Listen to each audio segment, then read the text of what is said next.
Ohayou gozaimasu! On this supersized TGS episode of Crosshairs, we find gaming and anime heaven on the streets of Tokyo, drop some yen on the weird and wacky stuff that only the land of the rising sun can provide, and take you on a tour inside Japanese arcades.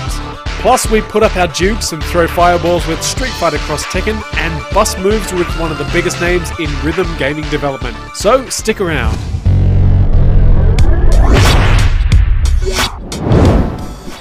Hey guys, and welcome to this bumper super mega ultra edition of Crosshairs. More ramen, more robots, more Japanese gaming than ever before. More than last year, all the things you love, and we're going to take you inside the Tokyo Game Show to give you a look at some of the biggest video games, some of the personalities, and take you around the city and show you some of the weird and wacky things Japan has to offer. So stick with us.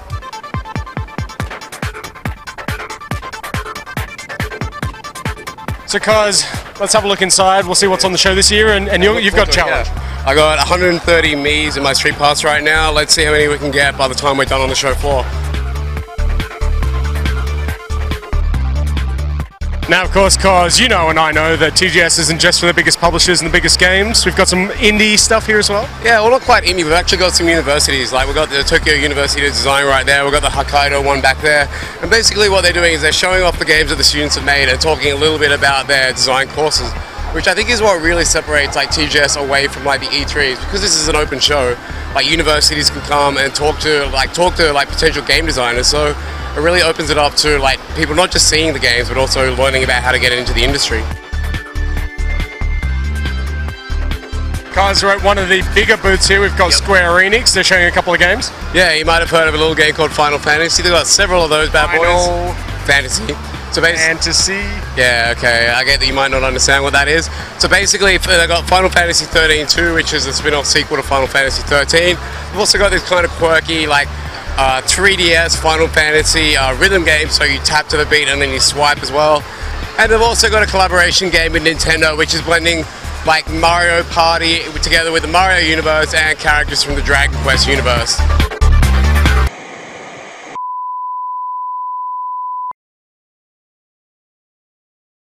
Hey guys, Dan Capini and Laura Parker, and TGS hasn't kicked off yet, so we've taken a little bit of time to roam the streets, find the oddities that only Japan can provide. A lot of crazy stuff in Akihabara, Dan, a lot of really crazy stuff.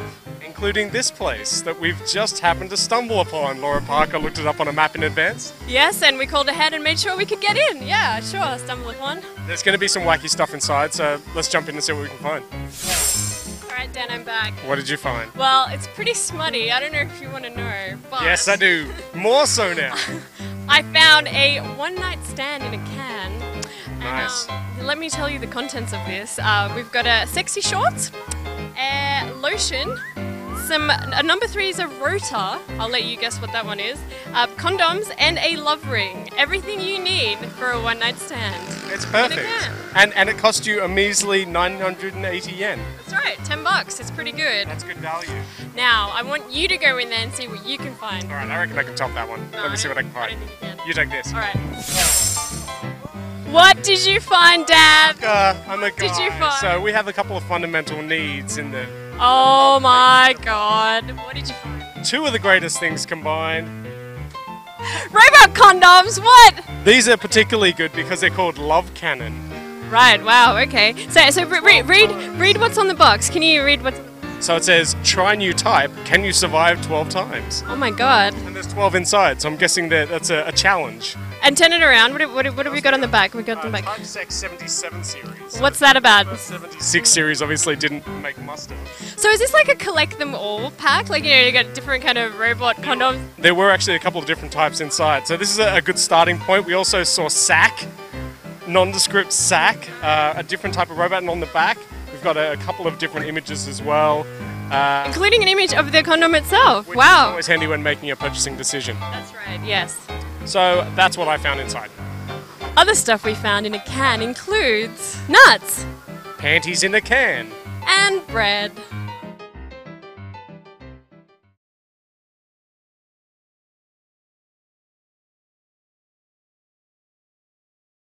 Oh my god, is that a Gundam-shaped waffle? Yeah, it is.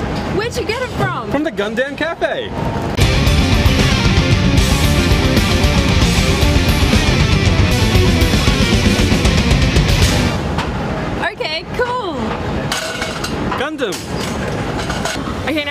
get into the Gundam Cafe, but they told us that we weren't allowed to film. But we sent Jonathan, our renegade underground reporter, to go in there and tell us a little bit about what was in it. What was inside, Jonathan? How many Gundams were there? There was just one statue right there. The original Gundam robot, mobile suit if I recall. Inside the cafe, it's basically got a black and white motif with hexagonal decals at the side coming up with a lot of warning labels, you know, like little signs, whatnot. And at the center, there's like a big TV screen showing off all the cartoons from the 80s to right now. I think it's Gundam Seed Destiny, the latest one. And of course, at the bar side, there's always a bunch of drinks on display with drinks called like MS something, so and forth. They're all Gundam themed drinks anyway. Now, the food, what kind of food do they serve at the Gundam Unfortunately, it's only like small tidbits here and there. I did not get a clear look at the tidbits menu. I only saw the drinks. That's about it. Is the food Gundam shaped? That's all I want to know. I believe so, yes. Awesome! I said Gundam!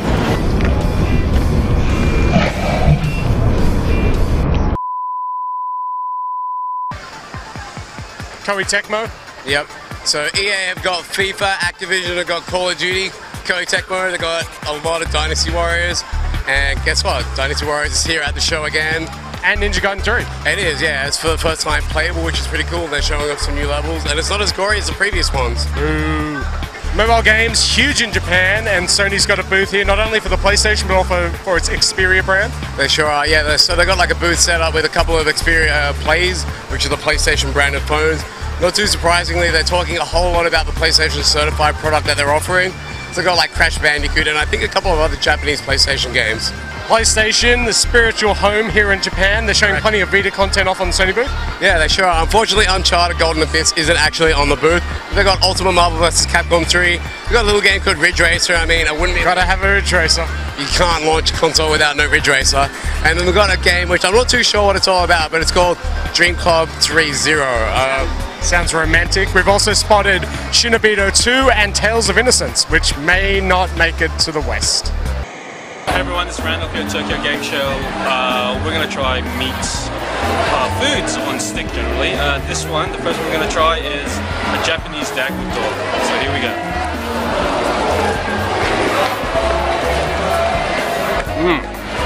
Delicious.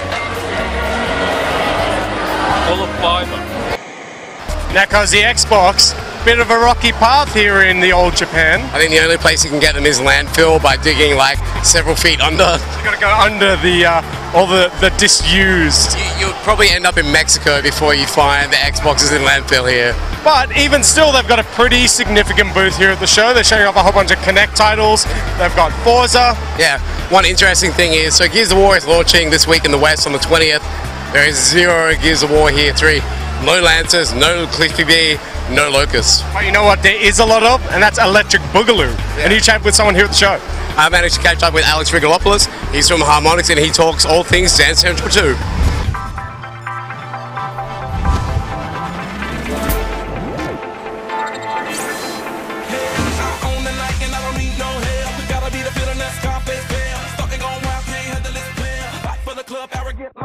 It's hard to describe exactly which attributes of a song make it a great dance track.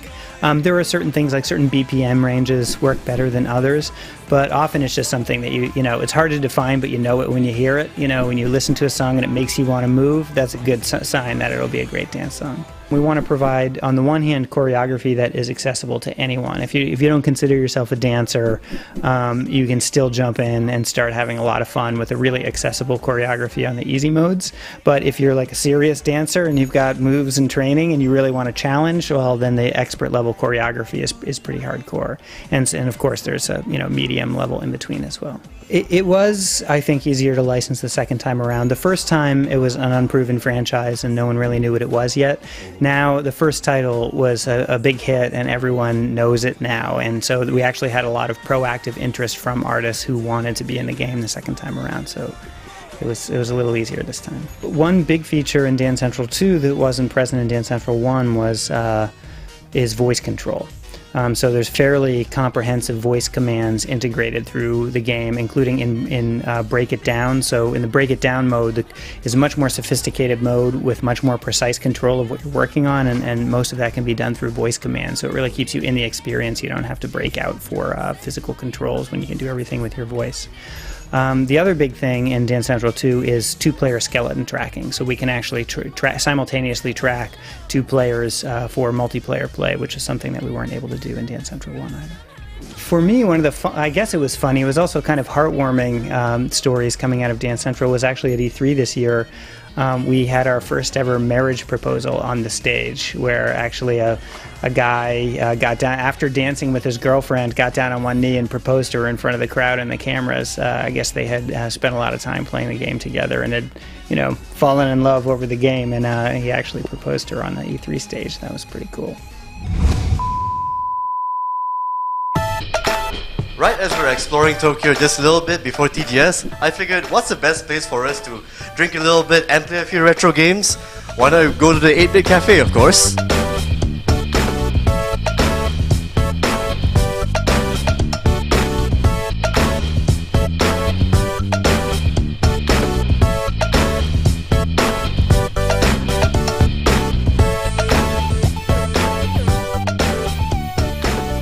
So now, when did you first started this bar? 6年前です。6 years ago. So how long did it take you to collect all of this really fantastic memorabilia? 中学生ぐらいからずっと集めてて、ジュニアハイスクールの頃から、それとあと友達とかが持ってきてくれたり、お客さんが持ってきてくれたりして、今みたいな形になりました。So why do you want to start a video game bar? ビデオゲームも好きだし、この日本の80年代のサブカルチャー全般みたいなのが好きだったんですよ。コミックスとか、アニメとか、音楽とか、あと、ゲームとか、そういうものを全部ひっくるめたようなお店を作りたいと思って始めました。So what's the patron's most favorite drink here and why? 一番お客さんが好きなのは多分このドクターマリオっていうカクテルで、ゲームのドクターマリオをモチーフにしたビーカーに入って出るやつなんですよ。それがお客さんが一番喜んでくれますね。あとオリジナルカクテルいっぱいあるんですけど、いろいろゲームの名前とか漫画の名前とかいろんなところからこう持ちネタを引っ張ってきてタイトルを考えて全部自分で考えました。If you had to pick one, what is your most favorite of all the Famicom titles? ドラゴンクエストね、僕はね5が好き。はい。So while Jonathan was checking out the 8-Bit Cafe, I went to Akihabara to check out another gaming bar. This one is called Game Bar A Button, so I'm going to go inside now and see what it's like.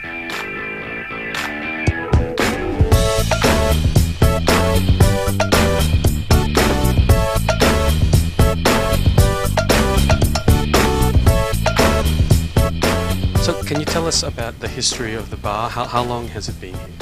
にオープンして今3年ちょっと経ってます。で、そうですね。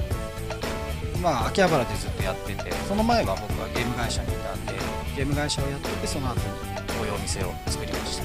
Tell us about the type of clientele you get into the bar. Are they all gamers, or do you get some non-gamers in here as well? もちろんヘビーユーザーの人もいるし、あとレギュラーカスタマーの人たちの中にはゲームを全然ほとんどやらない人もいます。お酒だけ飲みに行ってる人っていうのはやっぱりうちのお店はゲームの話もしながらなんですけど、他にもいろんな日本のサブカルチャーの話とかそういう話もいろいろみんなでするので、そういうのをで来る人もたくさんいます。あとはゲーム作ってる人、ゲームの開発者の人とかも結構いらっしゃいます。And one final question: out of all the consoles here, which one is your absolute favorite, and why? すごく難しい質問なんですけど、僕が一つすごい好きなゲーム機だと一番最初のゲームボーイがやっぱりもうあれはものすごく完成されてる素晴らしいゲーム機なので、もうゲーム機はすごいゲームボーイがすごく好きです。どれか一つって言われたらゲームボーイ一番。Ed is now driving a train. The controls. It's like a dream come true. It's exactly what I wanted to do in Japan. Exactly what I wanted to do.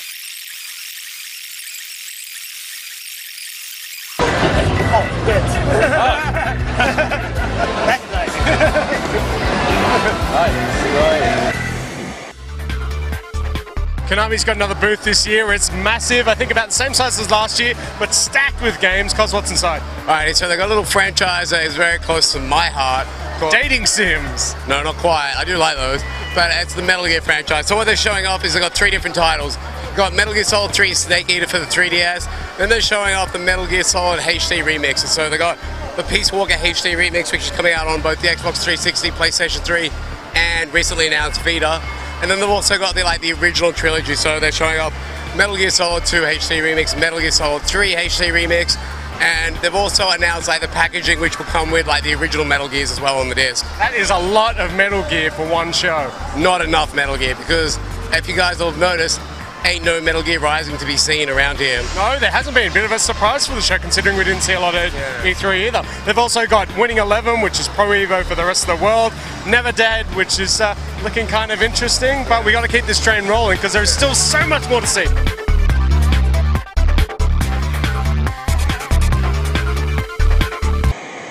Okay, part 2, we have what is called on the sign a hot dog wrapped in meat. So I'm assuming the meat is some sort of bacon product, and obviously they understand that a hot dog isn't meat. So I think it's barbecue sauce. So here we go, hot dog wrapped in meat.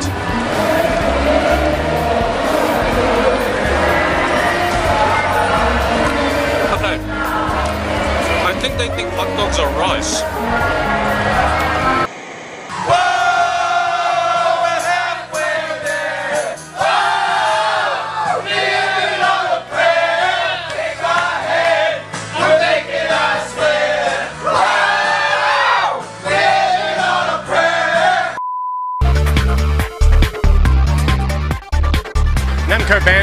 Bandai Namco. Which one is it? You be the judge. Lots of games though. They've got some Tekken on the 3DS. Yeah, we've got some Ace Combat, which is now including the helicopters, which looks pretty sweet, mind you. And then they've also got one other little game. Yeah, they do. They got a little something called Gundam. It's kind of a big deal here in Japan. Get out there, crazy robots, and they're fighting lasers everywhere. Now, because here in Japan, Sega doesn't just do Sega product, they also do a couple of others. Yeah, so obviously EA might not have a presence here because it's not a big enough market for their games. So they go through Sega to distribute and market all of their titles, which is why we're seeing FIFA, Shadow of the Damned, and Battlefield at the booth. Sega's booth, rather. That's all the Sega content. I'm sure there's a Monkey Ball in there somewhere. There's a Yakuza game, there's Binary Domain, lots of stuff. Great place to be. Even a Sonic game. Even a Sonic game.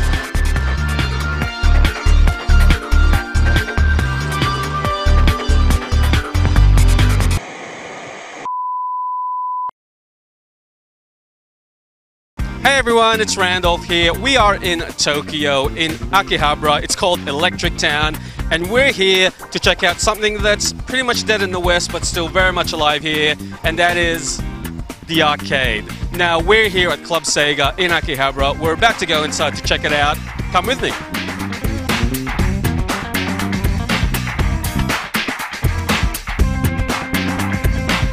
So one of the first things you'll notice is there are a lot of these things around in most arcades in Japan. They're called crane machines, and essentially you put money in and it's a game of skill where you have to try and win the prize. There's lots of different ways you can do it. Some are the typical sort of crane, descending crane style games. Some are balance ones where you actually have to stand on a board and try and balance your way around. And there is a lot of really cool prizes here. The prizes range from, I guess, some of your typical soft toy stuff to really awesome figurines, a lot of Neon Genesis stuff, strangely enough. There's also quite a lot of, like hardware, like watches, and even some strange stuff like towels and pillows. Now, not every arcade is going to have this, only the bigger ones do. So, for example, this Club Sega has an entire floor dedicated just to photo booths. Now, this is fairly chick orientated. You essentially come in, they have these nice little photo booths, you can take your photo, they put you back against a green screen, you put like makeup on and other effects and just try and make yourself look beautiful, essentially. Now, in this particular arcade, you can even hire costumes, so you can, dress yourself up, get your photo taken, and be a different fantasy girl. But of course, this is what it's all about in arcades. Essentially, arcade games. So what we have on this level here is essentially their fighting game lineup. So you'll see the obvious ones like Street Fighter, Virtua Fighter, and Tekken. But there's also quite a lot of, you know, smaller Japanese games that never actually made it big in the West, or a few other more obscure ones that you don't really want to be caught fighting a Japanese person against because they will just crush you. In fact, I just played some Street Fighter then and I got creamed, and it's not really good for my esteem.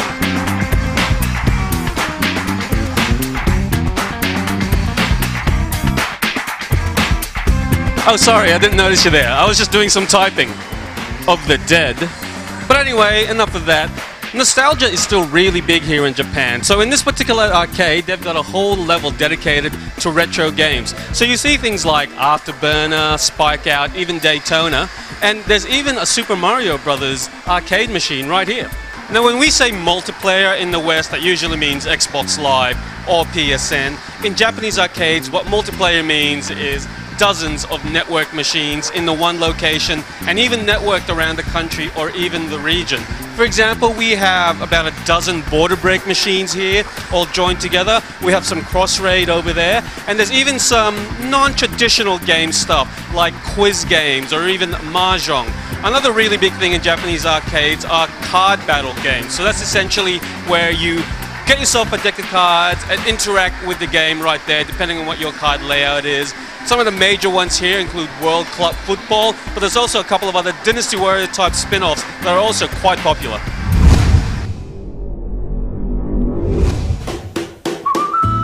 Of course, no trip to Japan would be complete without video games. That's what we're here to do, right, Laura? Yes, always about video games, but every time we come to Japan, Dan, we go to one store. Well, we got lots, but we always go back to the store. We always go to the one store, right? And what is that store? It's Super Potato. It's got a strange name, but it's awesome inside. It's like 8 levels of video games. So we set ourselves a goal today. Rather than just browse the aisles and spend up the paychecks big styles, we thought we'd set $10 each to find the wackiest game that we could. And Laura, you found something. I did, Dan, I did. Okay, get a look at this. It needs no introduction from me, clearly. I think it needs an introduction. It's Hitler! No, this is apparently a historical war sim, as you can tell. And yeah, that is Hitler. Now, what about you? Did you find something? Look, I went for the odd but bargain-conscious avenue on this one. This is pretty odd. It And is bargain-conscious. I'll give you that much. But I figured, why get one game for $10 when you can get 2? Nice. And what have you got there? Okay, what's the first one? I'll explain the first one. Oh god. Which is The Legend of Xanadu. When the wind of legend blows over again, it begins to make a new adventure. Show us, show us. Legend of Xanadu, based on ABBA. So It's not really. And what's your second part? This sucker here is for the Dreamcast. It was 20 yen. It was in the bargain bin. That's 20 cents, right? Yeah, a little more, but it rounds me out to an even 1,000 yen. And this one is a J-League game for the Dreamcast. Obviously didn't do so well. And you can't see it because it's under the sticker, but it says play together, win a victory. And that is pretty special. So it's 20 cents. Nice, 20 cents. Okay. I really wanted to join in. Who is this imposter? I really wanted to join in this great competition. Who are you, Brian? My name is Brian Haverty. Thank you. Thank you. And so I was looking for a game that had nose picking and flying butts, and I found more. Japan is the place to find. This one those has things. nose picking, flying butts, and underarm hair. What is that? It's called, I can't really see what that is because of the stickers, but it's called Engacho, and it's for the ever-popular Wonder Swan series. So I'd like to add that to everybody. Okay. And came in under $10. Came in under $10, $8. Well done, Brian. Thanks.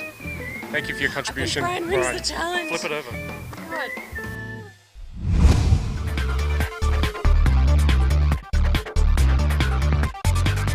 Guys, Capcom, another huge Japanese developer. Lots of games on the booth here. Yeah, they do. So they got your typical, like what you come to expect. They got your Street Fighter, Monster Hunter, Resident Evil Revelations, and they got 2 of their new games, Dragon's Dogma and Azura's Wrath. But interestingly, 2 of the games that I mentioned for the 3DS are using their new expansion slide pad for the 3 Nintendo things. Second extra nipple that you can get your finger on. Yeah, which really should have come with to begin with, right?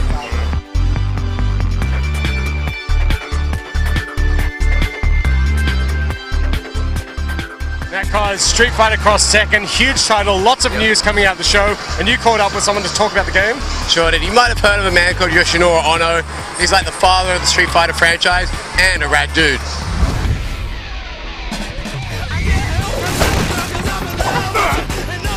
I told you! I've got the wrong guy! Don't play dumb!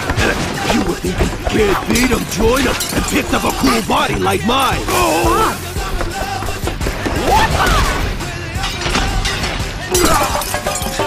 Obviously, this game is kind of, we look at it as a carnival or a festival of both of these games. You know, the characters are thrown together and they're having a lot of fun. For the Street Fighter side, we in the team were very, very confident that we could cover that and use our knowledge of the Street Fighter characters in the universe to make something really, really interesting and cool. And, you know, for the Tekken characters, just in terms of the basic feel and kind of how they should be, you know, kind of feeling when you play, we could obviously ask the Tekken team, we could get a lot of feedback from them, and, you know, kind of see what they thought about it.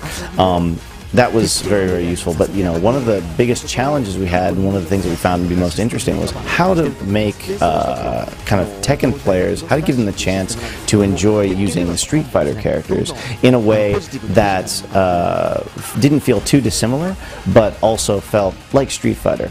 One of the big systems that we have that's let us do that is the cross-rush system. Obviously, Tekken is a game where you're very physically and aggressively attacking with combos, and, you know, there's a rhythm to it with the, you know, weak, medium, strong, weak, medium, strong kind of combos, and the cross-rush system allows Tekken players to do that in a comfortable way within a Street Fighter game. In this game, there's some other systems as well that have kind of really grown out of exactly that, just thinking about how to get both groups satisfied and provide an experience that both can kind of feel familiar with and also feel a little bit of something new. Whenever we show the game at events and shows, one of the wonderful things about that is, you know, having a lot of different people play the game and taking that data back and analyzing it and understanding even more about our game when new people play it. Obviously, this time at the Tokyo Game Show, it's the first time that we have shown the game with Pandora mode active, and we're very, very excited and interested to see what everybody thinks of the mode and how everybody uses it. Obviously, it's not a mode like, you know, it's not like a combo, an ultra combo, or even a super combo where you can use it once the gauge is filled almost at any time during a round. It's for that very end of the round when you're really got your back against the wall and you're thinking, oh, should I use it or not? You know, with a super combo, obviously, if you have a chance, you're going to use it. But you really have to think about this. At least that's the goal. If you are successful with it, you can turn the tides and take the round, but if you're not, you're definitely going to die. So we have to see how people are reacting to that risk-reward. If people think it's really, really risky and they end up not really using it and think the risk is too high, then maybe we'll make it more useful. Obviously, if people are using it all the time and, you know, it's kind of breaking things a little too much, then maybe we'll reel it back in or make it a little more risky. So, you know, it's an ongoing process, and the play and the experience we get from these shows is one of the things that informs that a whole lot. Yeah, I think the thing that leads to all those crazy wild stages in Street Fighter is the fact that, you know, this might be this is something that I learned from, you know, one of the people that came before me and taught me a lot about making fighting games, is that fighting games aren't necessarily only fun for the people playing, they have to be fun for the people watching as well, and the stages are an important part of that. Also, the fact that Capcom is an Osaka company and not a Tokyo company, I think has something to do with that. Tokyo game developers, they focus on being cool a lot, and, you know, trying to make things, you know, very, very, very, very cool and very, very awesome. And Osaka game developers oftentimes just try to be a little funnier, maybe do something a little bit more crazy, and that comes out in the background in Street Fighter a little bit, I think. Obviously very important that it doesn't detract from the fighting experience, and that it's you know, balanced and lovely in its own right, but that kind of just entertainment factor is the thing that we look for when we're making kind of these crazier Street Fighter backgrounds. We definitely think about what would be great and what would be just interesting and what would people think is cool. Just service for the fans. Hey everyone, part 3 of the TGS Stuck on Stick Challenges. This is an inaccurately named Frankfurter sausage because it actually is potato. I think just deep fried, right? So shouldn't go wrong with this one. Let's go.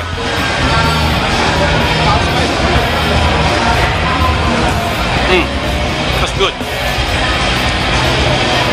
I think they put the same herbs and spices that they put on Kentucky Fried Chicken. Because that's TGS for another year. It is, it's done and dusted. What do you think? Yeah, I liked it. I mean, they didn't have a lot of stuff here this year, which is a little bit sad, and I'm actually really surprised and a little bit disappointed that Battlefield is like the biggest game of the show. Especially for an Eastern audience. Yeah, like, I don't know, there's something about TGS, I like coming here and seeing games that I don't expect to see back home, like Battlefield. So let's do the final check-in. How many Street Pass hits did you get in the hour? Alrighty, so we got 154, so I believe we started off at 130, so that's... My maths are good, that's 98. Damn straight, I think it's something closer to 24. That's almost good. But it counts them in 10, so... Yeah, exactly. So, I mean, I had to update this thing fairly regularly, and I'm not too surprised. Did quite well. Lots of good content, and there's still more on the site. Thank you for joining us for this special TGS episode of Crosshairs. Make sure you check out all of the content that's happened over the course of the week, and we'll see you again next week for a regular episode live from the studio. Bye, guys. See ya.